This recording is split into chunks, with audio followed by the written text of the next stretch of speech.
এই তো অনেক ভালো। এই ফকিন্নির বাচ্চা, এই পাগল নাকি তুই?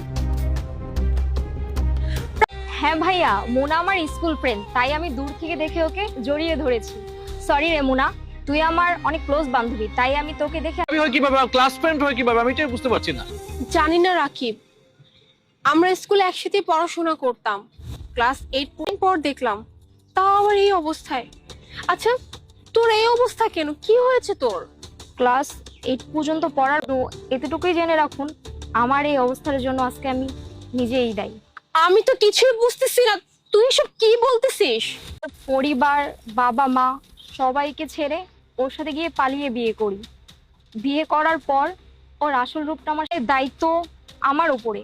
ওদের 2 বেলা খাওয়ানোর জন্য আমি আজ ময়লা টুকাই, ময়লা টুকিয়ে যা পাই তাই খেয়ে পড়ে বেঁচে। আমি আমার বাচ্চাদের দায়িত্ব নিতে নিতে আজ ক্লান্ত হয়ে গেছি, আর এসবের জন্য সব দোষী আমার। এই ভুলটাই মানে তো করে ফেলে, আর তোমার জীবনে এটাই ঘটছে। এই যে দেখো তোমার বান্ধবী মোনা, সে আজকে লেখাপড়া করে অনেক বড় ইঞ্জিনিয়ার হয়েছে। সত্যি কত বড় ভুল করে বসে আছি। আমি যদি সেই দিন পালিয়ে গিয়ে বিয়ে না করতাম, পড়াশোনার ফোকাস দিতাম, ক্যারিয়ারে মনোযোগ দিতাম, তাহলে আজ আমার। আমি না তোর কথা শুনে বুঝতে পারছি যে তোর সাথে কতটা খারাপ হয়েছে, কিন্তু ওই যে কথায় আছে না, আগেও ছিল আজও আছে। আমি আমি তোর জন্য কিছু করতে চাই। আমার কোম্পানিতে একজন হেল্পার দরকার। তুই সত্যি আমাকে হেল্প করবি? হ্যাঁ, সত্যি আমি তোকে হেল্প করব, কারণ তুই আমার ফ্রেন্ড।